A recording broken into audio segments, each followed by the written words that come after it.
prize basket. You've got an oval and a round. Some people like both, but I like the round, so I have 2 rounds.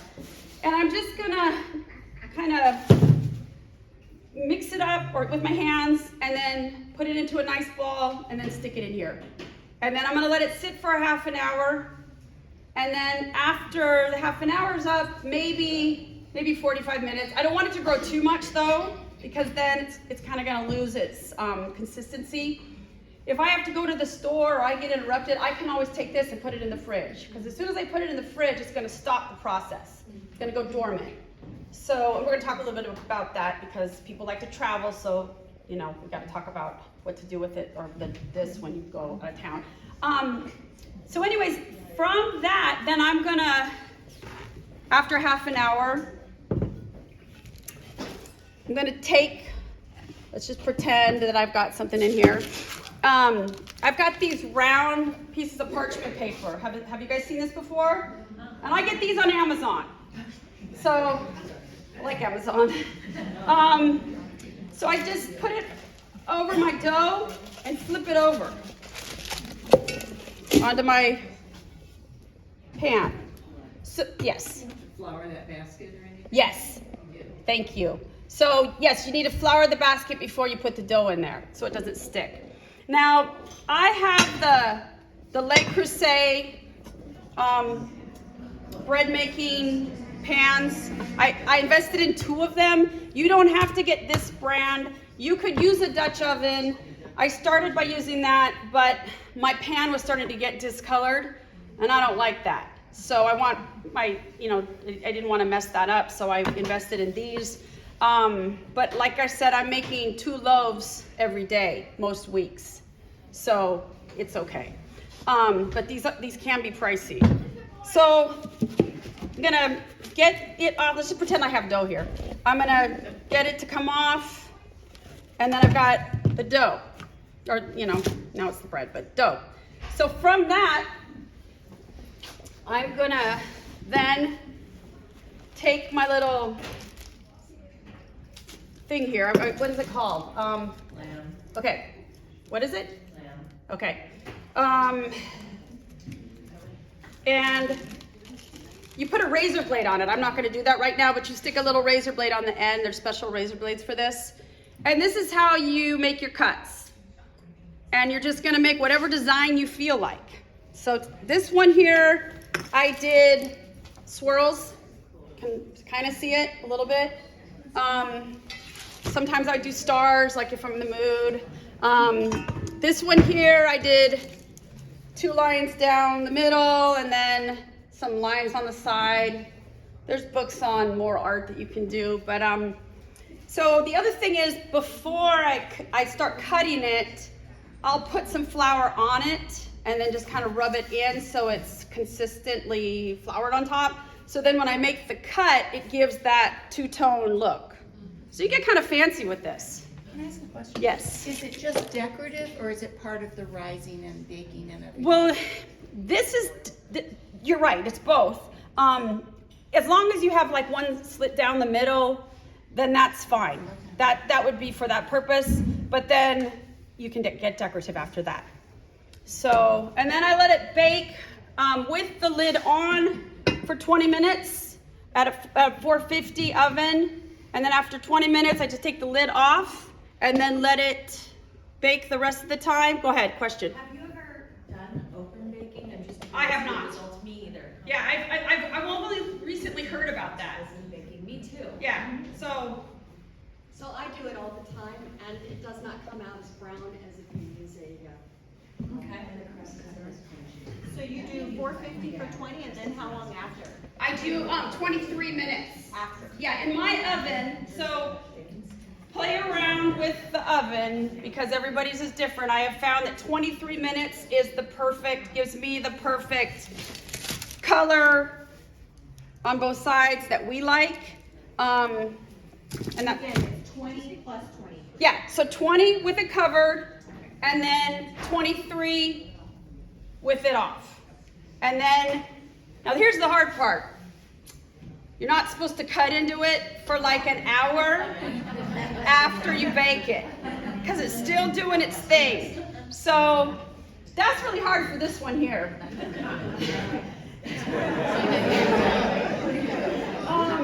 Many times I've put it out on the counter, left the room, 15 minutes later I come back and it's cut in half, and I'm like, oh my God, you just screwed with the process, because you need to let it sit and do whatever it's doing. But you know what? It's delicious. What is it doing? I don't really know, actually. I think it's still. So is it gunky inside if you don't? No, not really. It's But a you flavor can read thing? up on that, because Okay. I don't know exactly. And maybe next time you can come back and tell us. Okay. Because I haven't. I just followed the directions. I didn't learn why. All right. So I'll try to work But on he that. likes it. Yeah. Oh yeah. Well, he likes it. That's the main thing. Sorry, I have two quick questions. One of them's going back to the earlier process of after you mix it and let it rest a half an hour and you mix again, and you said then you proof it the next day. How much time are you spanning? So the book says like 8 to 10 hours, but I find that in my lifestyle, and for me it just works to do it the next day, because That's I. okay if you let it go longer than. Yes, and I switched over to that a couple months ago because someone suggested it to me. Someone who's in the baking industry mentioned it to me, just let it go to the next day and it's even better. Okay. So, and I don't want to have to, I'd rather do it and forget about it till the next day, and then when I wake up early, I'm doing the process all over again. So I'm getting the bread that I made the day before proofed and ready for the oven, and then I'm mixing new dough for the next day. Okay. So that's how. That seems to make more sense. I've done it only twice, but one time I left it overnight and I was worried about that, but it actually turned out better than my prior. There you go. Yeah. Okay. So, this book could be made. I mean, it might be like the least amount that you need to do it for would be like maybe 8 to 10. Some of the recipes say 6 to 8. Yeah. So you can do it in the morning, forget it till the next day. And yeah, that's fine. yeah. And you can go back and play with it if you want. You know, it's not going to hurt it. Check on it. Do whatever. So it's sitting out, still rising, Yeah. not in the fridge. Not in the fridge. Okay, so let's talk about that. So, correct, if you're gonna do this, it's not gonna be in the fridge. If you're gonna go out of town, of course you're not gonna get to that portion unless you have an emergency and have to leave. Say I'm gonna go out of town for a few weeks, and my starter is on the counter, because I keep it on the counter. I'm gonna put it in the refrigerator, and I have left it up to 3 weeks. I don't know what the longest that you can leave it. Maybe someone else does. I haven't looked into that, because I haven't. 6 weeks, 8 weeks. Okay, there you go. There you go.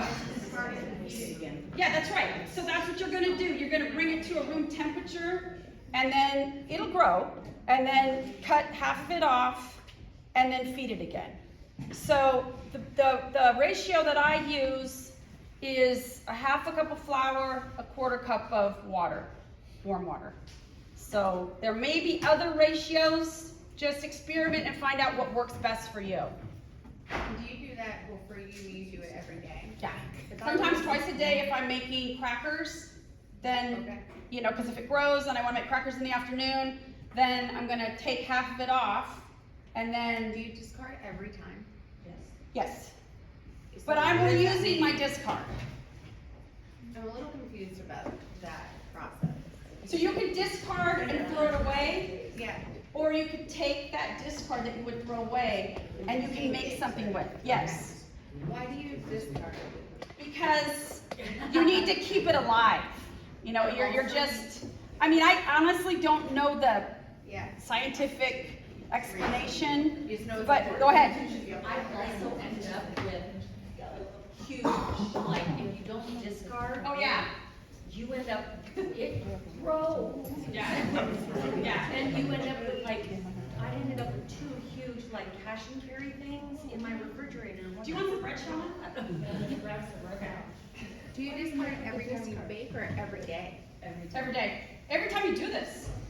Every time you feed it? So, no, Okay, so if I'm gonna make bread, Yeah. I'm taking a portion of this out. Yes. That's basically, I don't need to do the discard and throw anything away. That is my discard. I'm taking, it's a little confusing, so I Okay, think so my make, yeah, that's what I meant. if you're like- baking, you're fine. If you're using it, you're fine. Okay, cool. But if you're not baking But if that you're day. not- If you're not making it that day and you want to keep it going, and you're not putting it in the fridge, you need to take half of it off and either do something else with it or throw it away. Okay, thank you. But I feel bad throwing it away. Yeah. Every day. Every day. Yeah, every day. So that is the biggest challenge. Like I said in the beginning, you see how easy it is to make. The biggest challenge is going to be keeping this alive and not so it goes rotten or anything. Okay? And you'll smell it if it starts to go bad. I mean, and if you watch YouTube videos or Facebook stuff, they point out like what it looks like if it's not good or what's growing on top of it. I've not had that happen because I keep mine going. So these are all babies from my starter that I started back in October of 23. Wow. So I just, over the last few days, have split off stuff to bring to class today. Okay? When you feed it, do you stir in the flour and then you stir it all together and then it grows again? You know what? I'll feed my starter right now so you can see if you want. Do you want to come up here? Okay.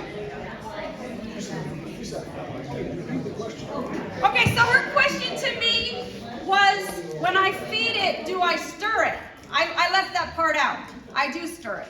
So what I'm going to do is, somewhere here I have a measuring cup. Oh, maybe I didn't bring the right one. I don't think I brought the right one, and that's okay. Basically what I'm going to do is see how this looks? So I'm going to take a half a cup of flour, add it to this. I don't have the right measuring cups, I can't do it, I'm sorry. And then a quarter cup of water, warm water, and I'm just gonna mix it, and it's just gonna look, you know, kind of like this, maybe a little bit stiffer or looser, depending. So, and all of this too, let me just warn you, when I started this, now you guys are gonna have a head start if you have my starter or someone else's starter. I did my starter myself. So I didn't want to have someone else's starter. I'm kind of a control freak. I like to be able to say that I did it myself. But so I wanted to try it. And I'd say, Joe, how many months? Maybe 2 months. My bread was turning out like a big stone from time to time. Like it could have been a weapon. Yeah, exactly. So it wasn't like this was good overnight. This took practice and getting comfortable with the process. And I wasn't about to give up. I just kept going back to the drawing board and watching a YouTube video, asking the question, why is it like this? You know, where did I screw up? Kind of troubleshooting, and then asking people that I know that do this. So, you know, that's Very cool. yeah. Thank you. Yeah, so like I said, people that want to start now are welcome to take some starter. I have 7 little jars here. And then for those that want to start maybe next week or the week after or whenever, please reach out to me and I will make sure that you get some starter. And I'm happy to be a support to you guys too, because it can be, you know, if you don't know what you're doing, it can be kind of, it's depressing in a sense. You go through all this time, you bake all this bread, and it's like a brick.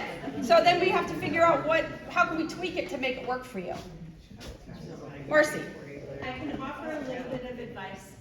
Teresa, I don't know what you use, kind of bread or flour you use to do your starter, but I can offer the advice of using whole wheat flour. Oh, I do that once a week. Yes. So if you use whole wheat, and I've heard rye too, but I haven't used the rye. Rye works really well if you're gonna bake in a hurry, like all of a sudden you decide, oh my gosh, I wanna bake this weekend.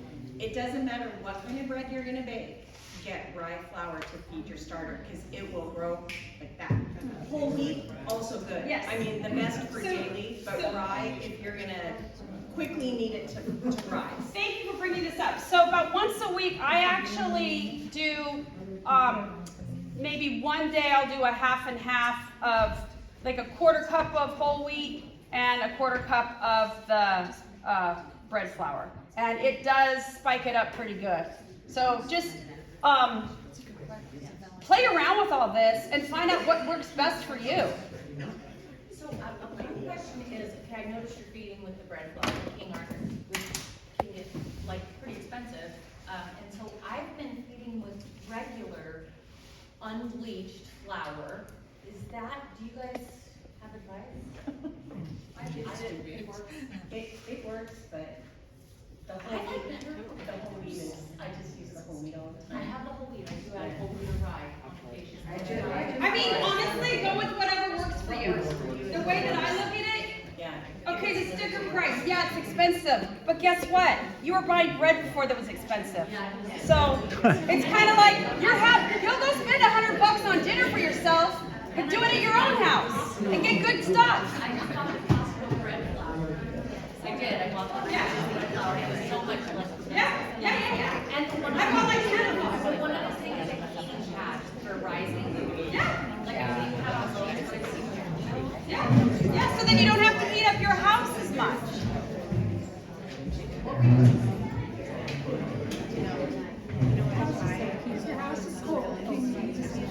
That's what she just said worked for her. Yeah. What is your name? Wendy. Wendy was just saying that at her house, she uses a heating pad for her starter, or for her bread making. So maybe she can explain to you how that works. I just keep my house at work. Wait, is that heating pad under? Ask her. Ask her. I've never done it.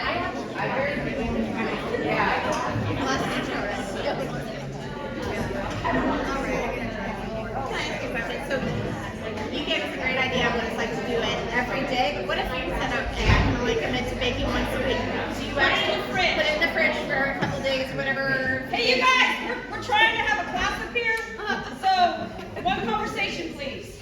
So I understand the process of then baking every day, but if you're gonna bake, say once a week, you put it in the fridge until like a day before you're going to Yeah, bake, like a and day, then- or the night before you're gonna do it, or whatever. Give yourself whatever it's gonna take for it to get to room temperature. Warm it, okay. And then you're gonna take some of it out, and you're gonna feed it, and then it's gonna do its thing. Rise and then you Yeah. can go on it.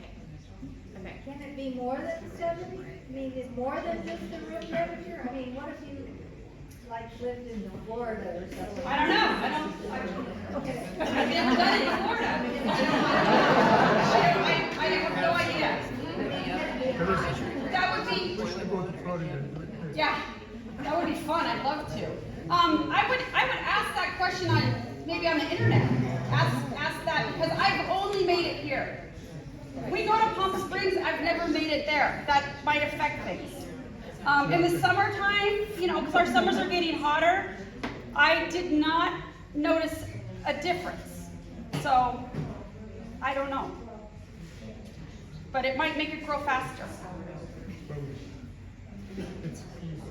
Sorry, I have a lot of questions. No, I love it. I just got a starter last month, so I'm very, very new to this, but I just realized I've never discarded. Oh, I've made okay. it 2 times, they never told me that. And I also have been using regular, like organic unbleached flour. Uh-huh. Do you think my starter still has a chance? Yes. Okay. So discard it, because you've never done that. Half of that. And you might have to do that several times. So her question was, did you guys hear her question? Okay, so her question was that somebody gave her starter, never told her what to do with it, didn't tell her to discard, so she didn't discard. She's made bread a few times. So now she's asking, Do I have a chance? does she have a chance? Of course. So just take half of it off today, and then put in a half a cup of flour, quarter cup of water, warm water, and mix it up really good, and then see what it's like tomorrow. Do I want it to just be really bubbly and Yeah. just be growing? And if That's it's when I not know doing good. it, you can do it again, and then again. And then if it's really not doing it, give me a call.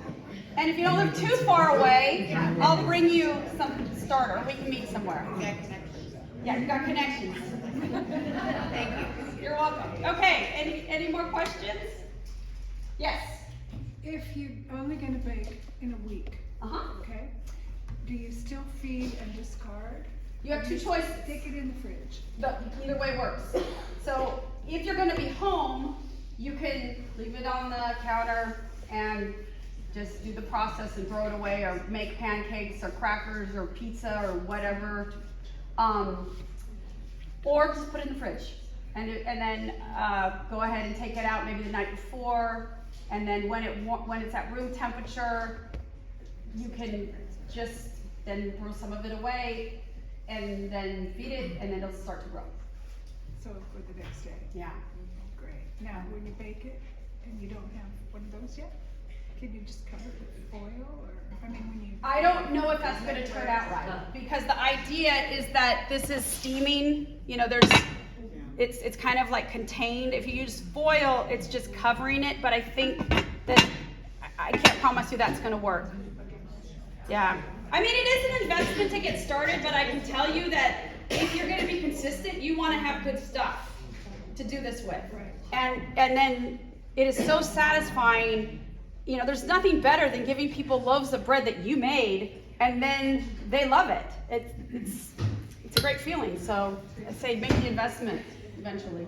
Can you tell me, do you do focaccia? I've never done focaccia, but you can. Can you tell me where you get your recipes for the crackers? What kind of crackers do you make? I'll give you a recipe. So I have, I got it online. So I look up discard recipes, and I got it online, very easy. Basically, a cup of the discard, half a cup of Parmesan cheese, two tablespoons of olive oil, some butter, and then you can stop there. Or I like to add some turmeric for flavor and for color, with some pepper. Sometimes I do thyme, sometimes I put, whatever I want. So, yeah, so then you're gonna put parchment paper on a baking sheet, and then you're gonna press out the dough, and then you'll put it in the oven for 10 minutes, bring it back out, slice it with a pizza cutter to the shapes that you want, put it back in for 20 more minutes, take it out, check it. I flip the crackers, put it back in for 20 minutes, and we're good. Okay, so one other thing I want to touch on, and I'm not by any means, I am not claiming to be a doctor or scientist, but I do know people that I give bread to that can eat my bread and tolerate it, where they had a gluten sensitivity. So the sugar breakdown, look into that. So it's healthier. Crohn's, and he can't eat anything in the bread family except sourdough. Well, there you go. Yeah. Yeah. This is great. It has to do with the yeast of it, like takes the natural regional like pollens and stuff like that into it. So that's kind of why people who can't tolerate it can tolerate sourdough, because it's giving you the local. Kind of like the honey thing. It's exactly. Yeah. Yeah, you need to buy honey that's not from like South America, but from your neighborhood or from your area. I didn't know that, but I learned that. Okay. Any more questions? If I like a sourdough that has like a very intense, like funky flavor, do you have any recommendations to really like amp that up, like with the yeast? Okay, so maybe someone else can answer to this. I think if you let it sit longer, then it'll get more sour. But verify that. I have not done it for that particular reason. I know that some of my loaves do turn out a little bit tangier than others, which I really do like, and that's probably why, but I'm not keeping track of how long that would be. I've also heard that some starters, they use an apple peel, and that is something else that gives it a different flavor. Okay, that makes sense. But I have not looked into it, but apparently that's a thing. Wow, that sounds really good, actually. Maybe it gives it a little bit of a sweetness. I'm not sure, but it's not Apple apple. peel? It's not apple itself. It's the peel of the apple, and you can't. They suggest getting an apple from a local apple tree that doesn't have the wax and everything. There's a wax on the store-bought apples, so make it not. Yeah. Okay. Maybe that has like a vinegary, like an apple cider vinegar type of thing. Could be. It's something on the apple peel that helps the starter. Okay. Different. Do you have to prep the La Crusette ahead of baking? Like, with a light oil? No. No. No, just put I it- use these, Oh, you use, okay, you keep that in there. yeah, and I get these cut out already. These come from Amazon. Well, you probably can get them somewhere else, but in bulk this way, so I don't have to cut it out myself. So I just pull these out, and then I also have these gift bags so that it looks really professional when I go to someone's house. They actually think I buy it, you know, and give it to them, but I don't. Your bread is nice and tall. How do you keep it from flattening out into a disc? I think it's just, you know, trial and error. I mean, I don't know the reason for that, but I think it's just doing it every day. I don't know. Maybe it's the pan though, like if you had it in a Dutch oven, would it end up more?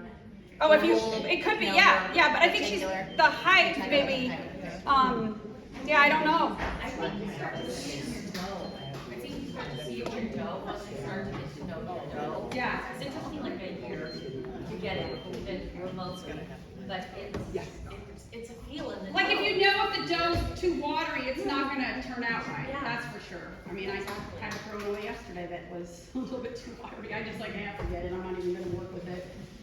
So, you know, it is, this starter is your yeast, basically. So this is what takes the place of traditional yeast. So that might help you in what, you know, how you think about this. It's alive. You can name it. People do that. I have not done that yet, but people do it. Your Dutch oven. Pardon me? Do you preheat your Dutch oven? Do you have it hot first? I have done that. I can do that. A lot of times I don't think about that. The other thing is turning the oven up to 500 and then turning it down to 450. You know, I've not seen a big difference in any of that. Okay. So, Do you do the bottom rack or? no, I don't do the bottom. I do, I want to be as close to the middle as I can, but it's so big that it's somewhere, it's like the second one from the middle down. Yeah. Teresa, we are done. I've covered most slides for you. Oh, okay. So, any more questions? Julie. Comment, for people that are having a hard time with the sticker price of the Le Creuset. Yeah, there's other options. Home Goods carries them, it's kind of sporadic. My sister-in-law is really into sourdough and she bought all of her pieces at Home Goods. You kind of have to keep going and checking, but they do get them in and it's a huge discount. Right, I have bought Le Creuset at Home Goods as well, but you can also find a different type of one of these, a different brand than the Le Creuset on Amazon. Amazon Basil has a great cast iron. There you go. There you go. Okay, so I don't think it's been quite a half an hour, but we're still good. We're gonna check this dough and just see what it looks like. So as you can see, it's changed. See? It's a little bit smoother, sticking together better. And then I just kind of do this to it, and then put it back in, and then cover it, and then that's it. And if I want, I won't revisit it till tomorrow morning when I'm going to proof it and then bake it. So what's proof? Proofing is when you take it out. What did you? I leave it out, yeah, on my counter overnight. Proofing is after it's rested for the long bulk rise, and it doubles. I mean, it gets bigger. Then I take it out and, you know, stretch it, fold it, do whatever to it, and then put it in these and let it sit again for like a half an hour. Lyle. Do you have concerns about overproofing? You know, I've heard of I've done that. some, you know, where it's just that, it's assumed that means it just keeps growing. It keeps growing. Yeah, and at some point it's too far gone Yeah, to really yeah, fit, yeah, right? yeah. That's not happening with you. So that's why if you are going to be in that position, say you get a call and you have to leave, put it in the fridge and it's going to stop the process. The other day, my daughter-in-law actually called me up, and she is doing this now too, because I'm pushing this on my kids, because I wish I would have known about this when my kids were little, because we could have eaten so much healthier. So my kids have kids, I want my grandkids to eat well, so I've set them up with everything they need. And so she calls me because they're out of power. She's like, oh my gosh, I was just ready to put it in the oven. What do I do now? Because I made 2 loaves. They were going in the oven. I said, just, your refrigerator is probably still cold. So just put it in there or put it outside because it's cold. But just, it'll be fine. And so then later on in the evening, the power came back on. She baked them. Everything was fine. Mother-in-law to the rescue. That's where I'm going after this. I'm going to go see my grandkids. Okay. Are we done? Do you guys have any more questions? You can get it done. Okay, so, okay, hold on. 2 things. Who wants some sourdough starter? Okay, come up here. I got 7. What? I'm not done. And then make sure that you fill out.